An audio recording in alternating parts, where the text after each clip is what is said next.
I started with no teachers, no nothing, and nobody across the line to teach me, because the photographers over there were were worse, or just as bad. But I began to see pictures like Hurrell and so forth. How did they do this? And I remember Schwartz, when a salesman came in one day, I think I told you about this, and he looked around, and he said, Pete, you take some of the worst pictures I've ever seen. And I didn't mind it. I didn't get upset. I kind of realized it.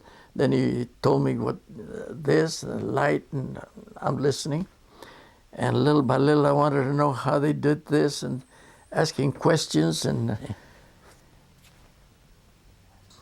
I would say to young fellows that are in photography to ask questions and see, how did they do this? Most of them don't. When I was doing the annual work, now and then a young fellow would come in and say, I like photography, Mr. Padilla. Says, and first I'd ask him, can I work for you? Can you teach me, or something like that? And first I'd ask him what kind of camera he had and so forth. Yeah, then I said, come into the dark room, I'm busy right now. And while talking to him, what class are you in, et cetera, I'd go to the enlarger and I'd turn it on, and then I'd focus, still talking, and then I'd go,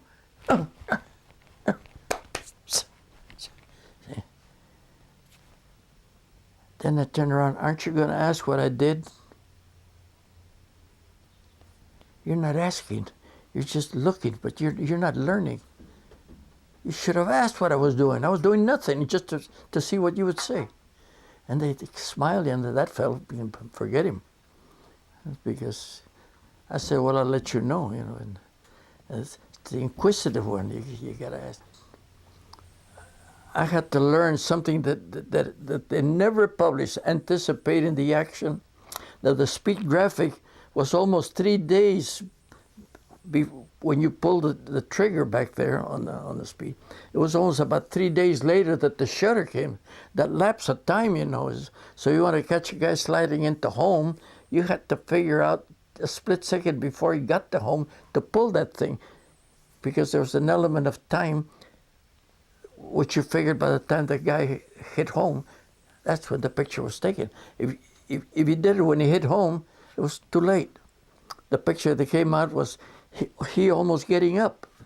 Same way with bullfights, I remember to get the pictures of a bullfighter put in the name, what you call it here?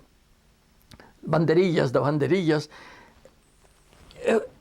That's where you snap the picture. As he went like this, you clicked. And then they come out, see. Fellows would stop by and say, what are you doing here in Calexico? Yeah. My hometown, I enjoy it. Why? Says, your work is too good for the town.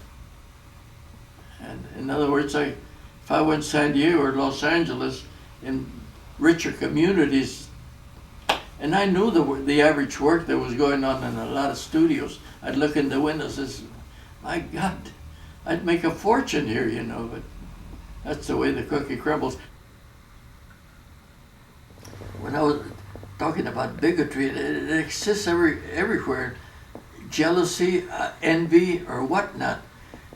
And I recall later on that certain families here never came to me for a photograph.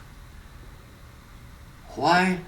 I guess like saying, well, we're going to give him more business and that'll make him bigger, bigger in what? I wouldn't jump ahead of the creditors all the time, but they just wouldn't.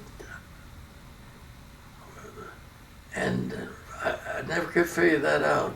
And in Mexicali, the Mexicans themselves, they don't seem to, they still don't help each other. I try to figure it out because there are hundreds of tribes, and they probably, the old story, you're from Texas, I ain't gonna help you. Don't help the Texans, the Arkansas don't help the Texans, the Californians don't want to help anybody in Arizona.